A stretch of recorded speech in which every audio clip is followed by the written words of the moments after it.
Welcome to the Build Your Private Practice podcast, a space for Canadian therapists who want to support others, make an impact, and build a sustainable practice that works for them too. I'm your host, Leanne Wood, a registered psychotherapist, group practice owner, and business mentor, and I'm here to help you build a private practice that allows you to keep doing the work you love without burning out. Because the people who need your help the most are counting on you, and you deserve a practice that supports you while you support them. Let's dive in. Now, let's talk about something I hear frequently from therapists, especially those in private practice. It sounds like this: I don't really market, I just rely on word of mouth. And I get it. Referrals feel safe, they feel warm, aligned, and validating. They come from people who already trust your work. And what's not to love about referrals, right? But here's the gentle truth that I want to offer you today. Word of mouth is not a marketing strategy. It's a bonus. And when it becomes your only plan for client attraction, it can quietly limit your practice growth without you even realizing it. So today we're going to talk about why relying only on referrals puts your practice at risk.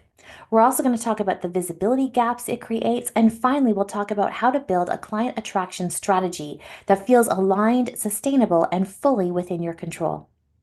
So let's start with why this happens. Therapists are trained to lead with service, not self-promotion. We're taught that our work should speak for itself. So when a client or colleague refers someone to us, it feels like the right way to grow. And in many ways, it is. Referrals are amazing. They're often pre-qualified, they're more likely to book a session, and often a better fit for your niche. But here's the problem. If referrals are your only plan, you're not actually in control of your practice's growth. You're relying on someone else to fill your schedule. And what happens when that doctor, physiotherapist, or school counselor stops referring? What happens if they retire or they get overwhelmed or they shift their focus?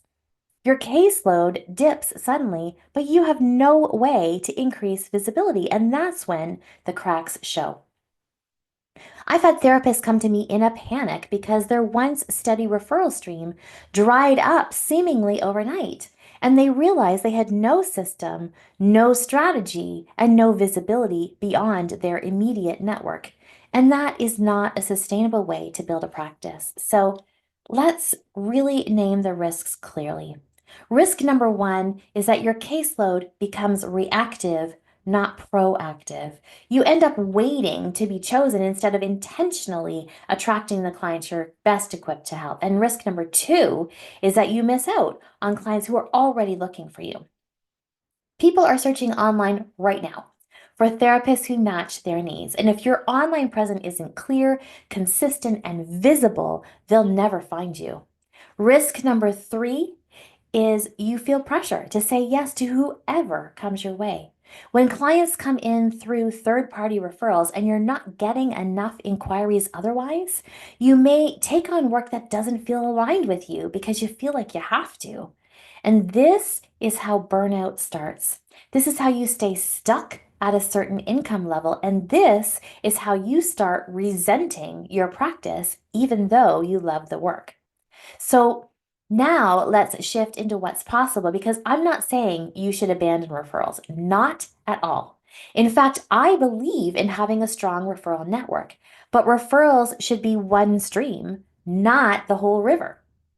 You can keep nurturing your referral partners, and you can build a brand that stands on its own.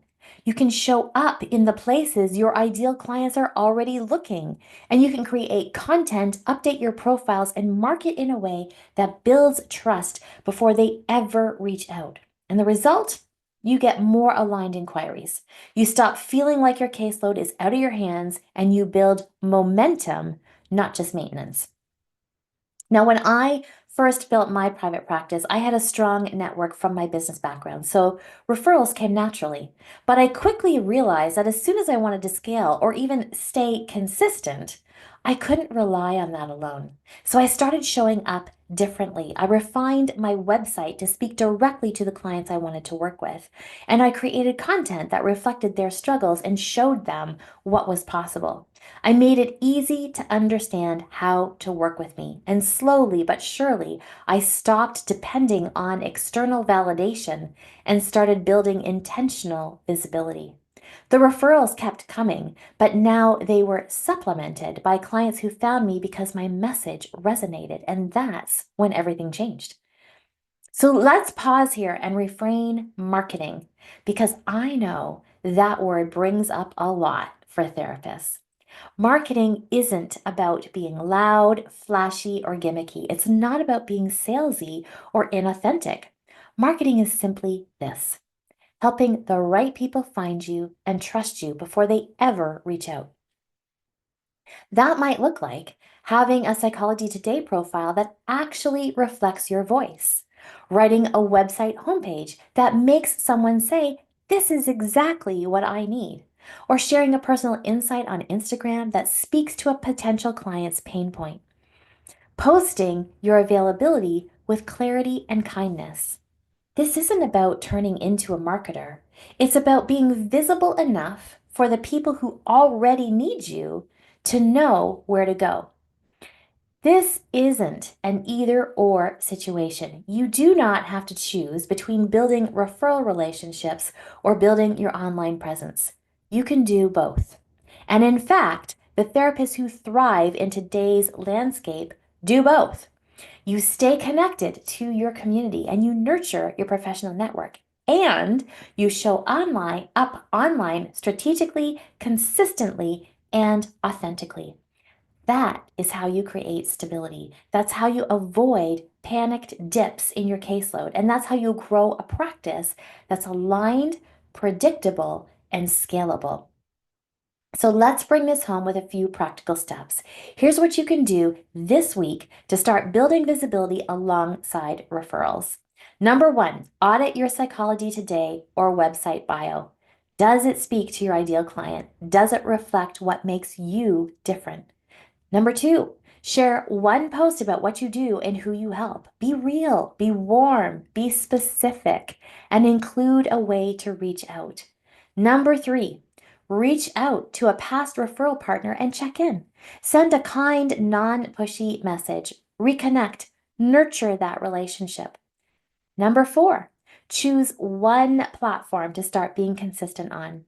Whether that's Instagram, by email, or your blog, pick one and show up once this week. It doesn't have to be overwhelming. You just need to start. So let's open up this conversation a little bit. I'd love it if in the comments below you would put one comment talking about what's one small way you could increase your visibility this week. No pressure, no perfection, just movement. Thank you for being here with me today. Remember that word of mouth is a beautiful part of private practice, but it's not a business strategy. It's a reward. Marketing is the work that builds your reputation before the referrals roll in, and you don't have to choose between the two. You can have both. You deserve a practice that doesn't leave you waiting on someone else to send a name your way. You deserve clarity, confidence, and control over how your practice grows. If this has resonated with you, give it a like or share it with a fellow therapist who's still hiding behind referrals. I'll see you next time inside the Build Your Private Practice group. And until then, keep showing up, keep serving, and keep building with intention. Thanks so much for tuning in to the Build Your Private Practice podcast. If today's episode resonated with you, I'd love it if you'd subscribe, leave a review, or share it with a fellow Canadian therapist who needs this. And remember, the work you do matters. Keep showing up, keep holding space, and keep building a practice that works for you. If you're looking for practical tools or support to grow your practice with more clarity and confidence, head to buildyourprivatepractice.ca. There's lots waiting for you there. I'll see you next time.